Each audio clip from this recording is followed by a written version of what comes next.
একটা আলো মনে হচ্ছে ওইখান মেঘের ওখান থেকে বেরিয়েছে।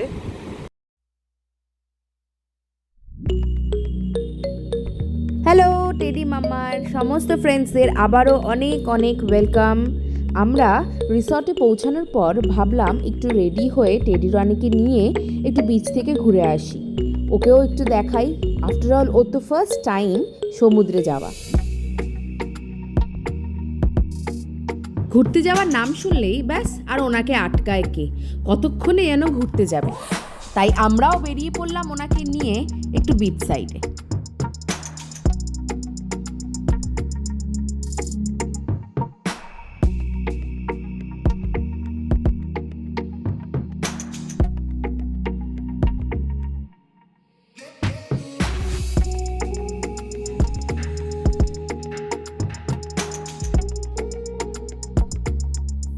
আমরা কিন্তু মন্দারমণিতে পৌঁছে খুব সুন্দর একটা ওয়েদার পেয়েছিলাম, আর সেটা আমাদের জন্য সবচেয়ে উপকার হয়েছিল, কারণ টেডির কিন্তু খুব একটা কষ্ট হয়নি, আর তার জন্য ও খুব আরামসেই বিচে ঘুরতে পেরেছিল।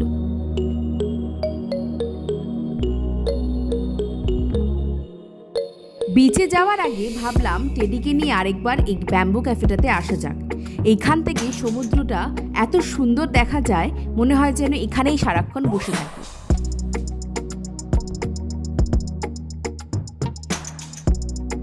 টেডিকে বেশ কিছুক্ষণ বিচে ঘুরিয়ে ওকে ঘরে রেখে আমরা আবার চলে গেছিলাম সমুদ্রের পাড়ে।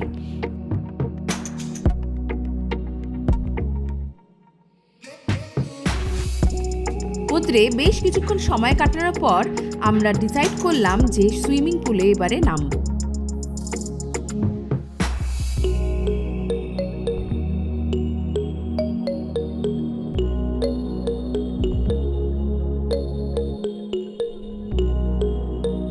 ঘন্টা দুয়েক সুইমিং পুলে থাকার পর আমরা উঠে পড়লাম, কারণ আমাদের লাঞ্চ টাইম হয়ে গেছে। আর লাঞ্চে ছিল ভাত, মাছ, আলু ভাজা, ডাল, পাঁপড়, চাটনি, মিষ্টি। দুপুরবেলা আমরা এসে লাঞ্চ করার আগে একটু পুলে নেমেছিলাম। অবস্থা দেখছো ঘরের। পুল থেকে এসে এতটাই ক্লান্ত ছিলাম যে আমরা ঘুমিয়ে যাই। তো এখন মোটামুটি বাজছে ওই কটা বাজে, 4:30 5টা বোধ হয়, 6টা বাজছে বাবা। তো আমরা এই যে 3জন ভাবলাম একটু বিচের দিকে যাই, আর চলো এগোই, তোমাদেরকে আরও দেখাবো। বিচে যাই, টেডিকে নিয়ে একটুখানি হাঁটবো, আর হয়তো জলে নামাবো না। চলো যাই। সকালবেলা টেডিকে নিয়ে যখন বিচে এসেছিলাম আমরা, ম্যাডাম কিন্তু খুব আনন্দ করেছে, আর তার জন্যই ঠিক করলাম সন্ধেবেলা যখন বিচে নিয়ে যাব ওকে আর জলে নামাবো না।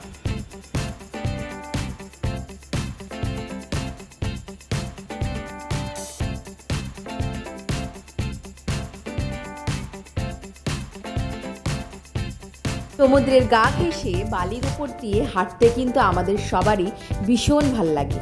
আমাদের টেডির কিন্তু সেটাই হচ্ছিল। ও কিন্তু এই প্রতিটা মুহূর্ত খুব সুন্দরভাবে আনন্দ করছিল।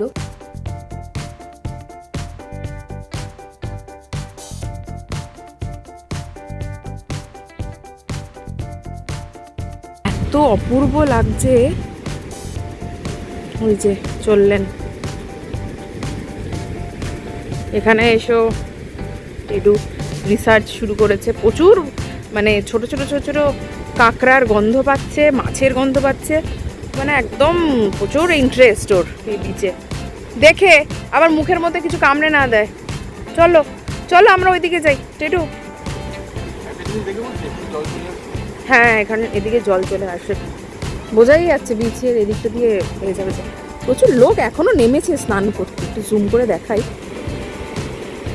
একটা অদ্ভুত জিনিস দেখো ওদিকটা দিয়ে, ওদিক দিয়ে বুঝতে পারছো, দেখতে পাচ্ছ তুমি? দেখো সূর্যের একটা না একটা আলো মনে হচ্ছে ওইখান মেঘের ওখান থেকে বেরিয়েছে। এত অপূর্ব রাত যে হচ্ছে, মানে সন্ধ্যের। এটা কি তুমি কিছু খুঁজে পেলে? রাতের বেলা আমরা চলে গেছিলাম মন্দারমণির মেন মার্কেট বিচে, যেটা ছিল আমাদের হোটেল থেকে 3 মিনিটের ডিস্টেন্সে।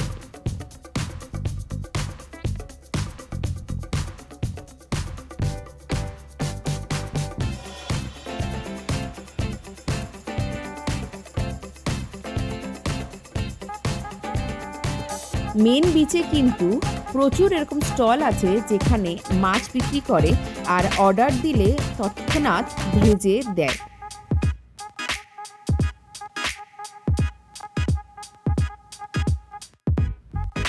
বেশ কিছুক্ষণ মন্দারমণির মেন বিচে ঘোরার পর আমরা ঠিক করলাম আমাদের এই ডান দিকে যে শ্যাকটি দেখা যাচ্ছে সেখানে গিয়ে কিছুক্ষণ বসবো, আর হয়তো কাকড়া সেখান থেকে অর্ডার দিলে তারা সাথে সাথে রান্না করে দেয়।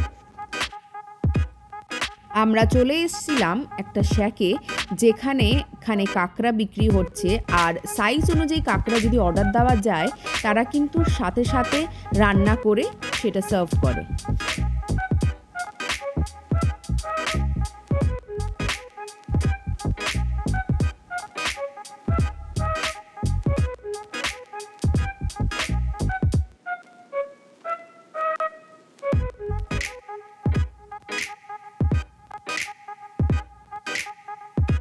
সাইজ অনুযায়ী রান্নার কিন্তু দাম। আমরা নিয়েছিলাম একটা বড় সাইজের কাঁকড়া যেটার দাম ছিল মোটামুটি 600 টাকা।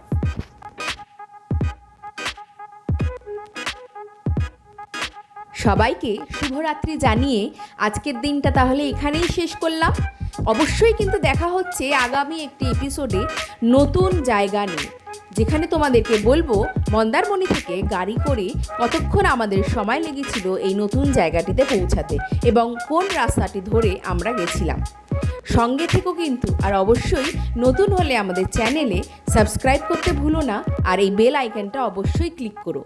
ভালো থেকো কিন্তু, বাই।